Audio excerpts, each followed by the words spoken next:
Simplified Khaos, Episode 28. Life is beautiful and full of chaos. And it can get slightly out of hand if that shit's not tamed. We're here to share how to simplify the little things to start leading a more purposeful life. This is Simplified Khaos.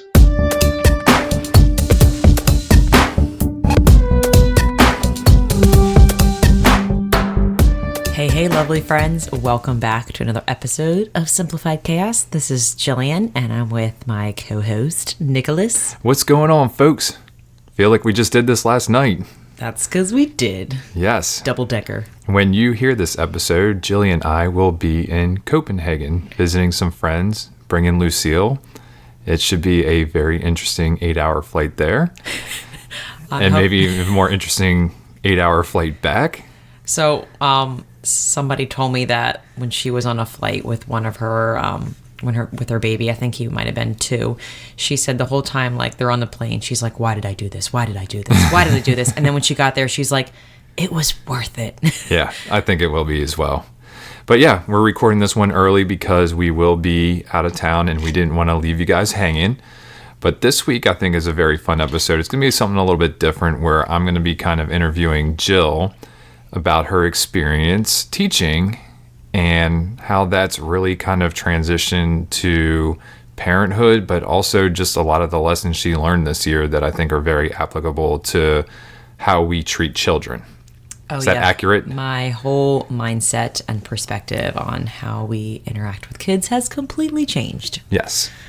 So this is going to be a fun one. But as always, before we get into our main topic, let's talk a little gratitude. Jilly, what are you grateful for today? Today, I am grateful for Brene Brown, who wrote a wonderful book that I recently purchased called Simple, Happy Parenting. And not only is the book amazing and very simple and to the point and very informative, she also has an awesome podcast called Simple Families. And that has probably been a huge influence on just the way I view kids, I interact with kids, and I thought I knew what I was doing with children. Thought I knew. Man, I feel like I'm learning new things. I mean, you've been doing teaching day. For 10 years. And it's crazy how once you think you know what you're doing and then you learn more, it's like, no, I still need to keep learning. Oh, no, mm-hmm. I still need to keep learning because I'm definitely never going to know it all. But knowing is knowing that you know nothing. Oh, that's deep. Socrates. That's a philosophizer. Hi. Thank you, sweetheart. Yeah, so I'm Socrates Johnson. Oh, gosh. Okay, I'm done. So I'm just grateful for her putting out the good message she does and just interviewing the people she does because I've soaked in a lot of that knowledge and she's a lot to thank for how I'm teaching now and how I'm parenting. So, well, thanks to Nate. Based on this conversation, your kids are lucky and everyone's going to find out why when we get into today's episode.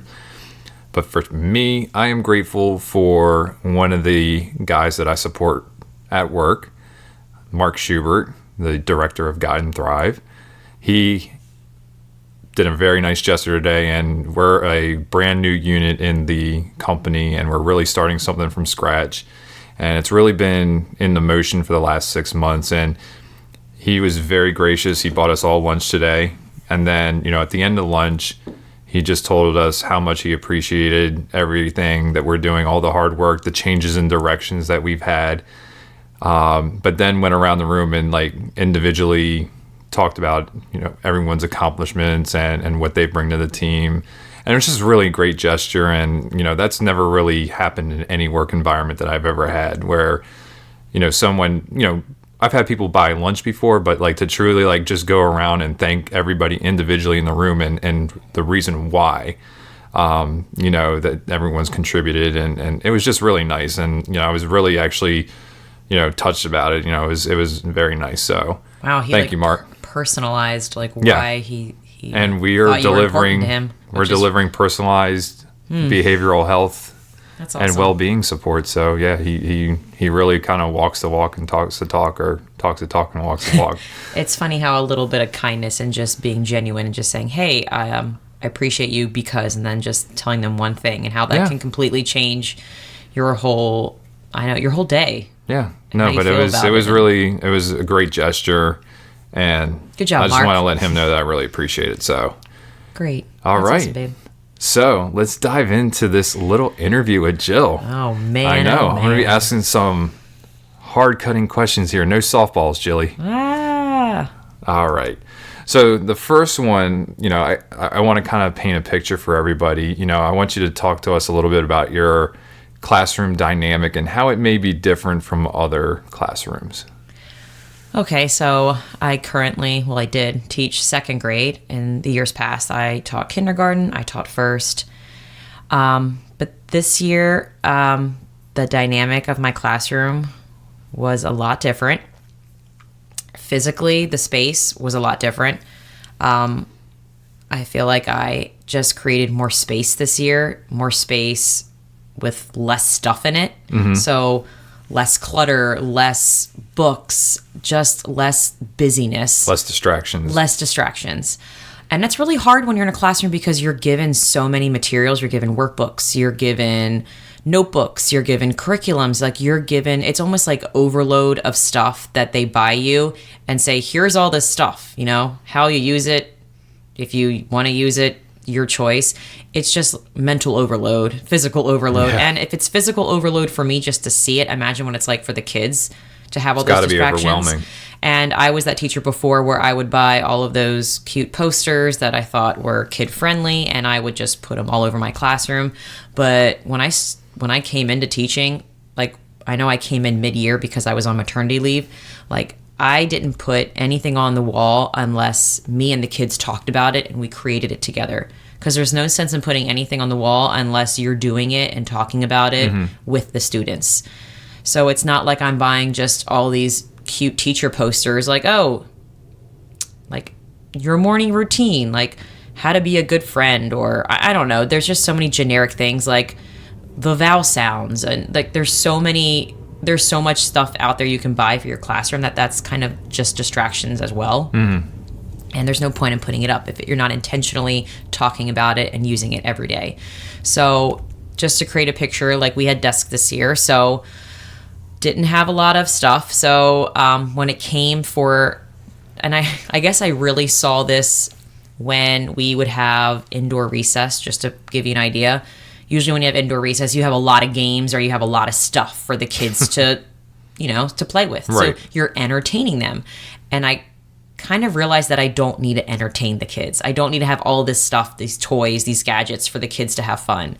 We had very simple things like these wooden beads, these math cubes that we would use for math, and paper, pencil, and the stuff and the ideas that the kids would come up with and the things they would create was just mind-blowing to me. And they don't get me wrong, there is a time where they're kind of bored, what are we supposed to do with this stuff? This is stupid, and we don't like saying the S word as they called it.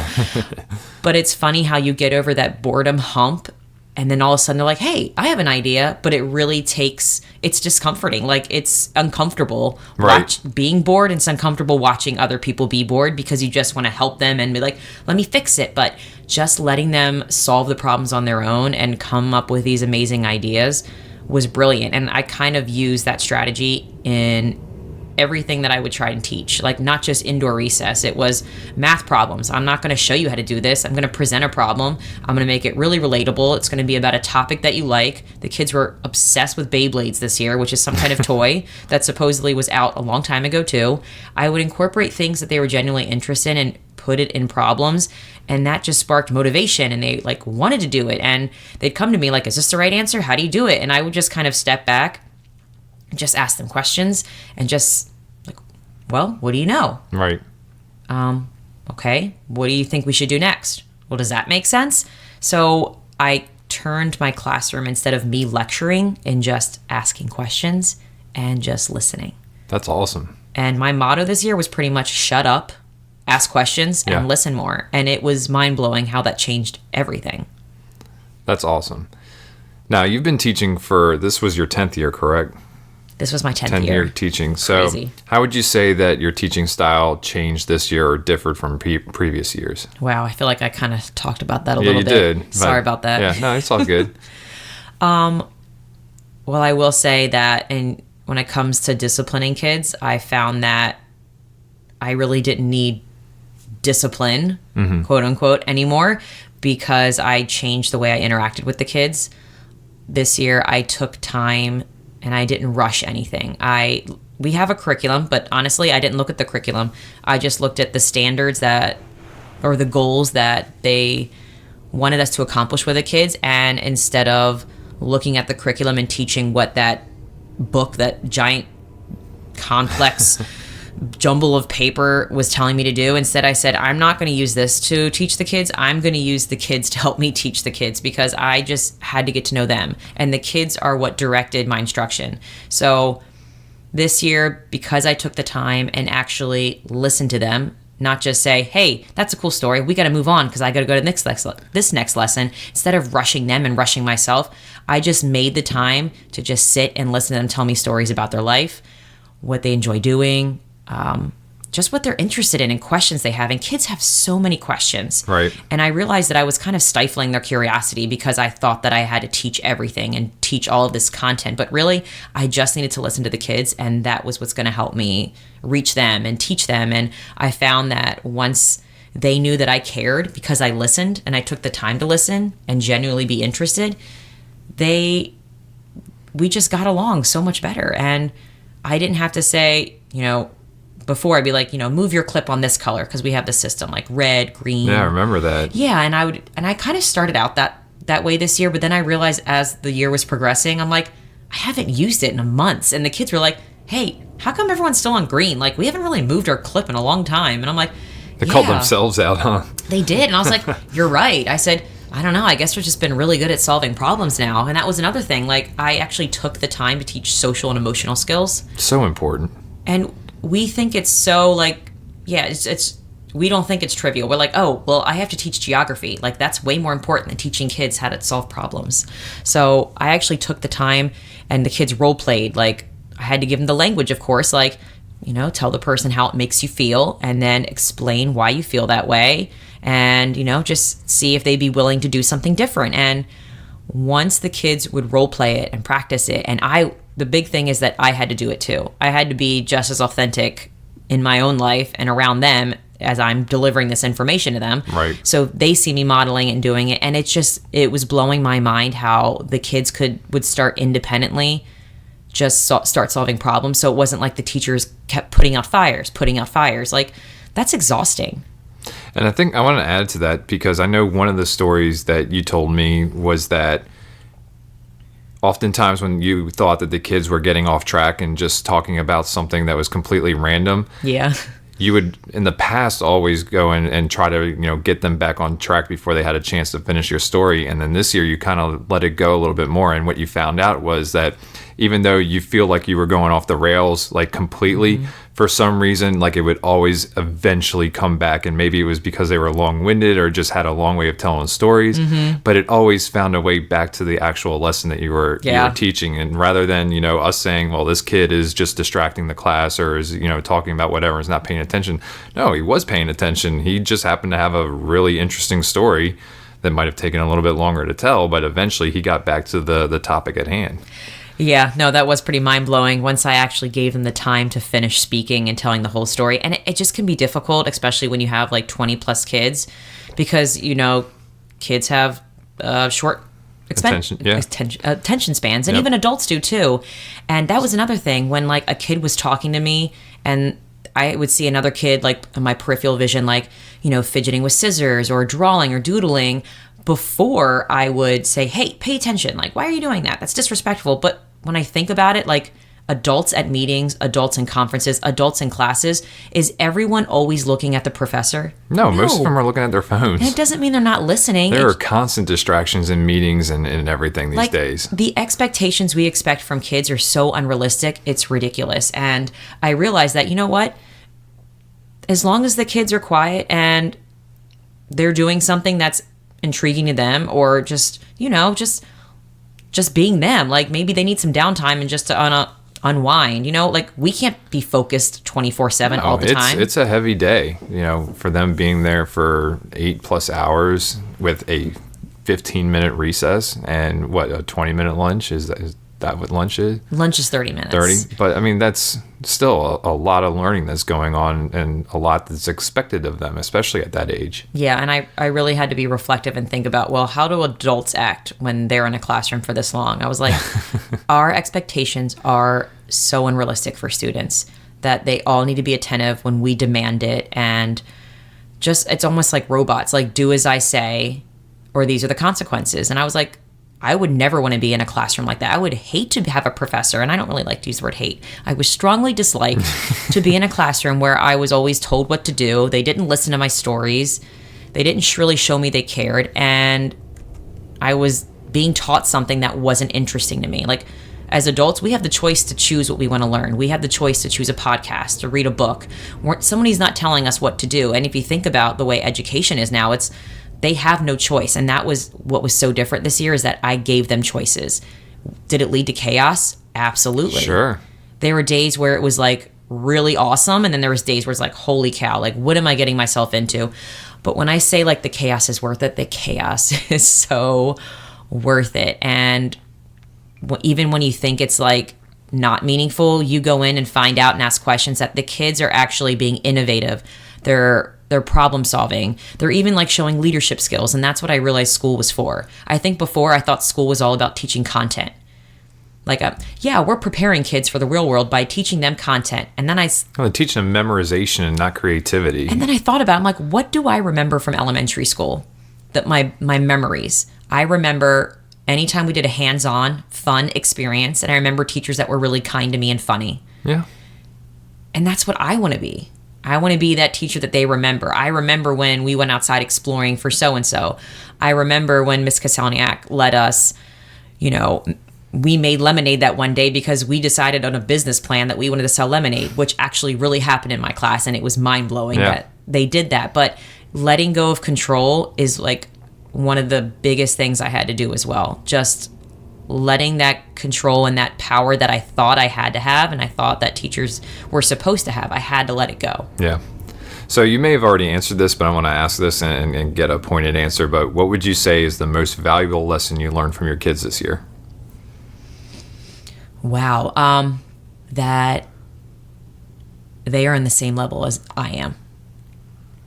My most valuable lesson is that if we actually pay attention and let them express what they're thinking and give them the time, their ideas are, there's no words like the experiences that I had this year. And it's hard. I wish I could have journaled everything. But if we just really sincerely like listen to these kids and give them that time and space to just show us what they love and explore and create, like it is just mind-blowing, the things that they come up with and the things they say. And I think it all starts with how we talk and interact with kids. Absolutely. So, we're obviously new parents for the past 13 months. How has teaching prepared you for parenting? I don't know why I didn't come to this realization. It's probably because I've never been a parent. But now I'm realizing that being a parent and being a teacher is synonymous. And I hate using the word good parent or bad parent, but I feel like if you can teach, you can parent. If you can parent, you can teach, because you have to genuinely show love and care and affection and just trust your child. And you have to nurture your kid at home as well as nurture the kids in your classroom. The same techniques, the same strategies apply. So I feel like teachers should be teachers should be reading really good parenting books, if that makes any sense. Even if a teacher is not a parent, I feel like to be an effective teacher, you have to know how to love kids and how to treat them and how to talk to them. And I don't know if I'm going to be diving into this topic later, but I was telling you that I had to change my whole mind perspective, my whole way of speaking to kids, and I had to change it to like looking at the kids like they're little adults and talking to them like they're just a friend or a coworker. And it was really hard to kind of like train myself to not talk down to kids, to treat them like they didn't know and that they were less intelligent than me. And that was so hard. And I would make mistakes all the time. And I would have to say, I am so sorry. Like I correct myself in front of them. Like, I should have never talked to you that way. And that was huge for me to do that. And the kids saw that and they were like, It's all right. It's all right, Miss Kasanik. Like, it's okay. But I was like, no, it's not okay. Like, I wanted I wanted them to know that it wasn't okay the way I was speaking to them. Like I was higher than them, or I had the right to do that. And there is a term that describes that. Adultism. I was going to say, do you want to get into that? Because I know we don't have to. Yeah. Well, that kind of leads into the next question is, who have been your biggest influencers and why? So one of the influencers was Brene Brown, who is the woman that I talked about in the beginning. Listening to her podcast every morning on the way to work and then reading her book.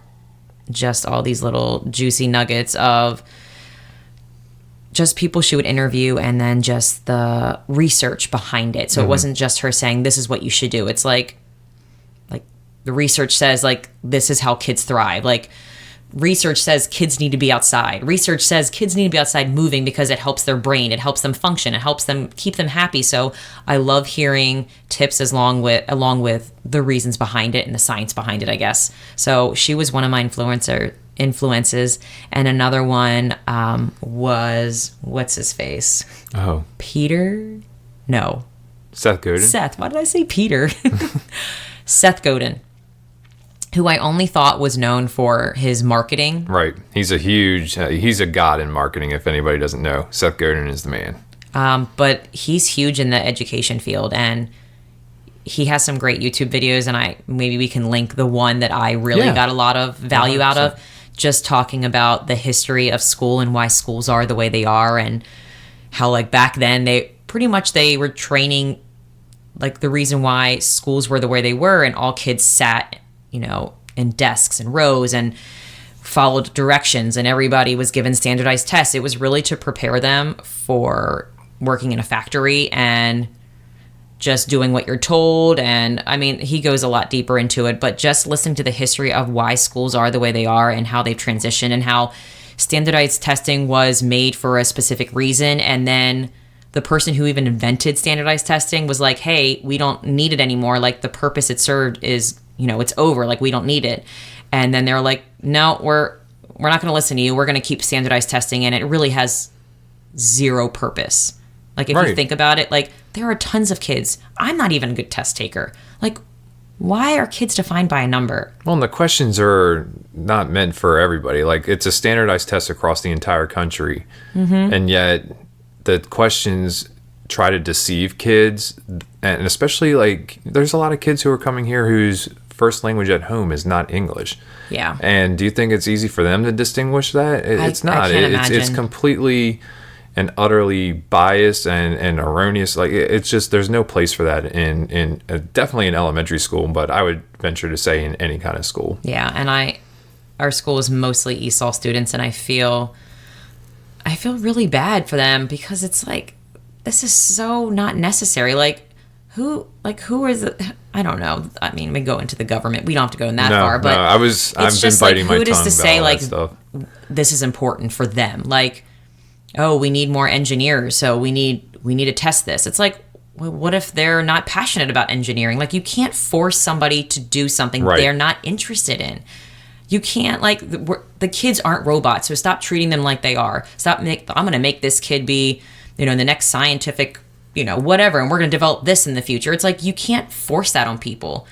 People develop how they want to make organically. Meaning in the world. Yeah. And, we may be discouraging people from being engineers and doctors and whatnot because we're forcing it on them. And no one wants to be forced into anything. You want to fall into your passion naturally. You want to, want to be forced in a certain direction because your parents or teachers or adults or whatever is forcing you in a direction saying you need to do this, you need to do this. I think one of the things with our generation is that our parents always told us that we have to go to college. Like, you're not going to get any jobs anywhere. You're not going to do anything. You have to go to college. And that certain like vo-tech kind of careers were beneath us. And it was always, you have to go to car college. mechanics and plumbers. And like, it's like, those guys make great money, you know? Why but it's are funny we how belittling our those generation jobs? looks at money. Like we were taught, did they make good money? That's all we thought That's about what we were growing up. thought, but now our generation doesn't give a shit about money. We care about our well-being and our happiness, and are willing to sacrifice money to have those kinds of things, to have a work-life balance. Like, don't get me wrong, there are people whose passion is to work, and you know, they grind every day. That's what they enjoy doing. But I think most of our generation really wants a nice work-life balance, you know, to be able to make a living, but also to have their mental health and to enjoy life and have experiences. And I feel like a lot of our generation felt like they were lied to about going to college. I personally am not using anything from college in my professional career. Everything that I've done to get to where I am has been through training courses that I've taken after the fact. I majored in history, and I'm not doing anything with it. It was, to me, I look back on it, it was a waste of 4 years. And I think more people are infusing work with their passion and what brings them purpose. So I think more people are being creative with whatever their job is, that it's what they truly want to do. So it doesn't feel like as much as work as, you know, our parents may think, oh, that's just work. Like more and more people are infusing what they actually genuinely like to do and how they want to help people with their job. So it's like they enjoy working.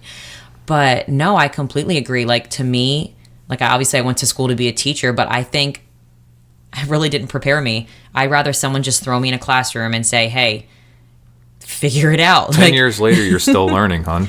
I mean, think Yes. about that. I mean, you said it earlier. You still are learning, and I'm sure next year will be another learning experience for you. Oh, when the kids, I mean, every year the kids are different and they teach you something new. So to me, the curriculum changes because the kids change, because now my curriculum are the kids. Whatever they want to learn, whatever they're interested in, that's what I'm teaching. I think that's brilliant. And, you know, I applaud you. Every day when you talk and we have our conversations, we talk about, you know, what's going on. I mean, it's just, I'm so proud of you. And, you know, those kids are very, very lucky to have you as a teacher. So I've got one last question for you. Okie doke. What advice would you give to adults based on what you've learned from teaching this year? Wow. Like adults, like as in parents, or just adults? Just adults in general, and maybe their interactions with kids. I would say to look at kids like they're little adults, to change your whole view of whatever your definition of kids are, and just see them as equals and treat them like equals. I think once you change that perspective, it's just amazing what they could share with you, or what you would learn from them, because they are just as much teachers as we are. I agree. I feel like because of everything you've told me, I'm much more opening to listening to kids, not cut them off and interrupt them, or even correct them for that matter. Really just try to, like you said, ask questions and try to help them get, like, if they do need some kind of correction, help them try to figure it out on their own. Give them the language to help them communicate. Yeah, and sure. Another thing is definitely changing the language and how we say things. You know, like you said, treat them like they are little adults. And I think this is a good time to like kind of transition into that adultism. Oh, can I say one more thing? Sure. Before adultism? Yeah. And just that, I mean, I think we should do this with adults in general, just adults to adults, but even I think more so with kids, I feel like we're very quick to make assumptions about kids. Definitely. And once I stopped, which was really difficult, once I stopped making assumptions and just going to the kid and asking them questions. And just to give you an example, every morning they come in and they have some type of morning work activity. And I noticed that this one kid who usually does it, he was like talking with the kids, but then he would like sometimes just sit there and just look at his paper, or then he would just like fiddle with pencils. And I think old teacher me would have been like Jacob, like get back to work. Like, what are you doing? Like you're not on task. And the new, improved, woke Jill walked over to Jacob, and I said, "Hey, buddy, like what's going on?" Like, and he just kind of sat there, and I'm like, "Are you okay? Like, you usually do your morning work, but you're not doing it today. Looks like you're playing with pencils. And he was like, I'm just really tired.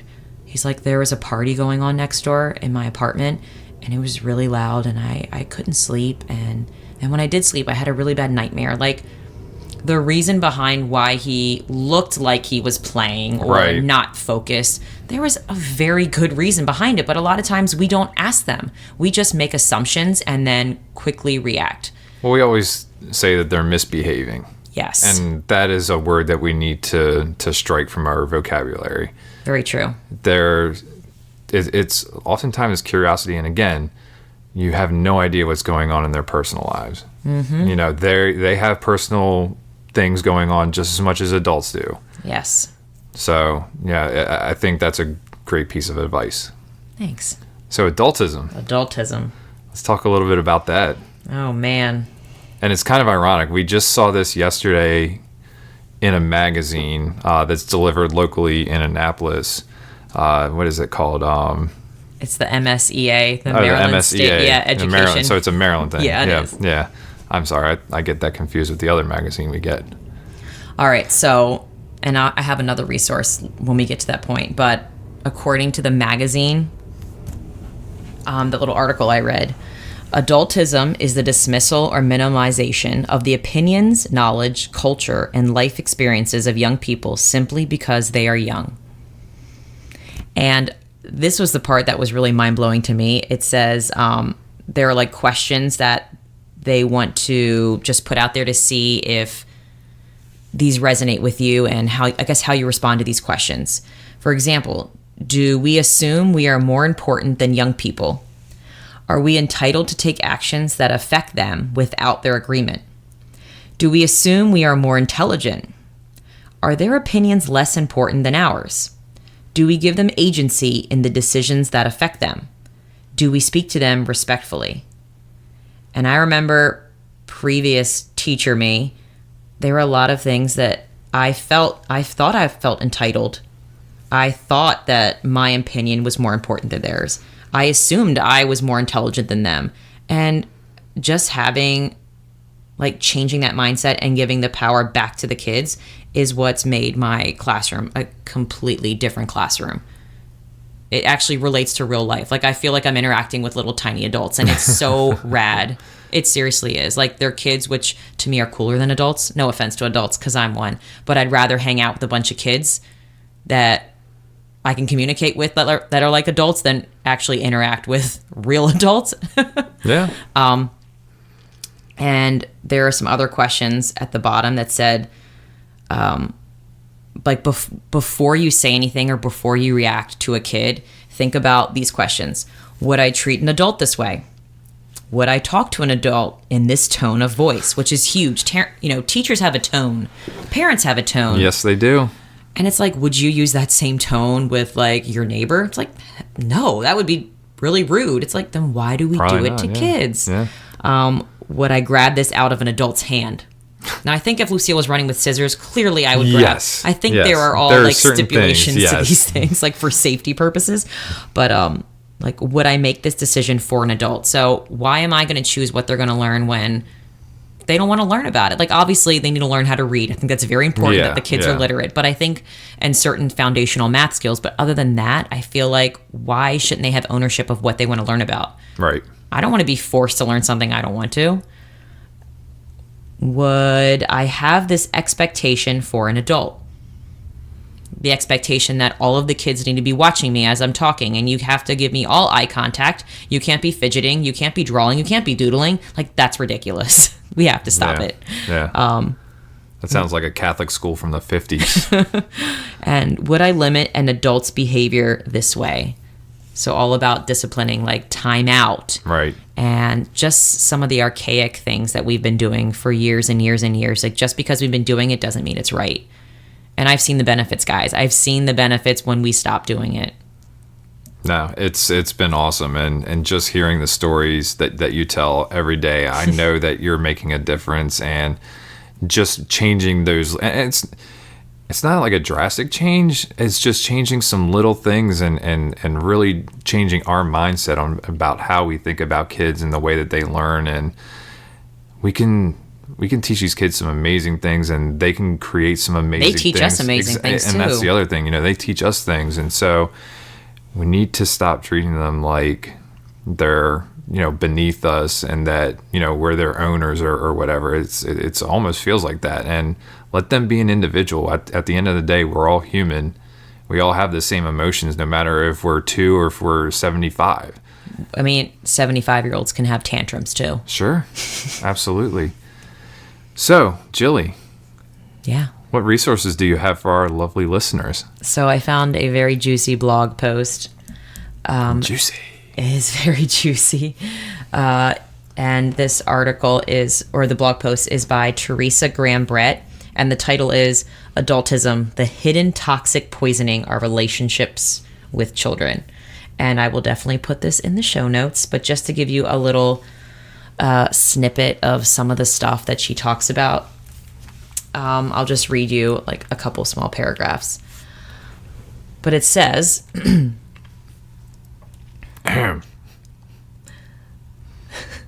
Well, so she talks about how prisoners and other few institutional groups, young people's lives are more controlled than those of any other group in society. So does that make sense? So basically, prisoners and children are treated about the same. Isn't that sad? Yeah. It said, in addition, adults reserve the right to punish, threaten, hit, take away privileges, and ostracize young people when they consider it beneficial in controlling them or disciplining them. If this were a description of the way a group of adults were treated, society would quickly recognize it as a form of oppression. Adults, however, generally do not consider adultism to be oppressive, because this is the way they themselves were treated as youth. The process has been internalized. The essence of adultism is that young people are not respected. Instead, they are less important and, in a sense, inferior to adults. They cannot be trusted to develop correctly, so they must be taught, disciplined, harnessed, punished, and guided into the adult world. The liberation of young people will require the active participation of adults. A good starting place is to consider and understand how we, today's adults, were mistreated and devalued when we were children and youth, and how we consequently act in adultish ways now. Wow. That is so true. It is so true.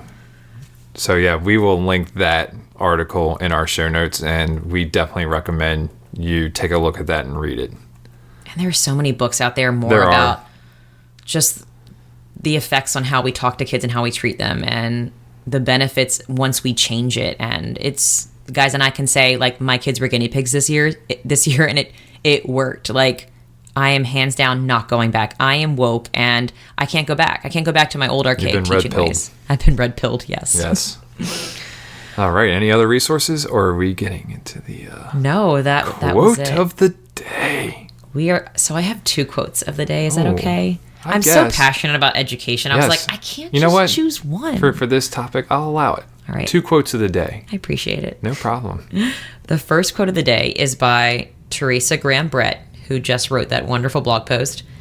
When we abandon our need to control children, parenting is revolutionary in its ability to change the world. And it all starts with us. It does. Starts with the adults. It starts in the home. Mm-hmm. Yep. So true. The home. It's the core. It really is. It has such a ripple effect once you start at home. Good job, honey. Thank you. The second quote of the day that you're allowing me to read. Quote of the day, number 2. Is by Brene Brown. I'm not a parenting expert. In fact, I'm not sure that I even believe in the idea of parenting experts. I am an engaged, imperfect parent and a passionate researcher. I am an experienced map maker and a stumbling traveler. Like many of you, parenting is by far my boldest and my most daring adventure. We've only been parenting for 13 months, and I wholeheartedly agree with that. And it's just going to get more amazing, more chaotic, but it's going to be great. It is. It really is. I feel like we've learned a lot of lessons, and I'm excited to try this experiment, so to say, with our daughter. And I feel like she's going to reap a ton of benefits from it and be creative. And again, I think one of the things that I always said is it's not what she wants to be when she grows up, but it's how she wants to help people. And I think if we keep that language, it's all about language. Yeah. It's all about the words we use and how we speak, the tone. I mean, it has such a huge impact. So I agree. Everything I've been practicing, I'm excited to just do it with Lucille and just embrace whoever she becomes and just let her be her own being. Yeah. So take action. Listen to your kids. Yes, shut up and listen, guys. Listen. Ask questions. Yes. Talk to them like you would any other adult friend, family member, coworker. Kind and respectful. You get to see some amazing things. Wow. Yes. That's all I can say. Wow. Absolutely. So, Jilly, thank you for sharing. I think this was great. And we want to thank all of you for listening. If you like this episode, please share it on social media. Give us a review. And it really helps us reach out to more people. Yeah, if you have any teacher friends, please share this episode. Yes, I would love to hear their hear feedback this. as well on just what's going on in their classrooms. Please and thank you. And we are grateful for everyone. And we will talk to you when we get back from Copenhagen. Woohoo! See you later, guys. We want to thank everybody for listening today. Please be sure to subscribe and sign up to receive notifications so you know when the next episode is live. If you like today's episode and know someone who could benefit from the topic we covered, please share it with them.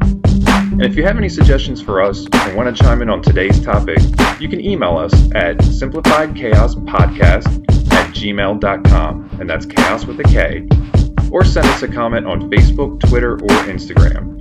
Thanks again for listening, and we will see you next time.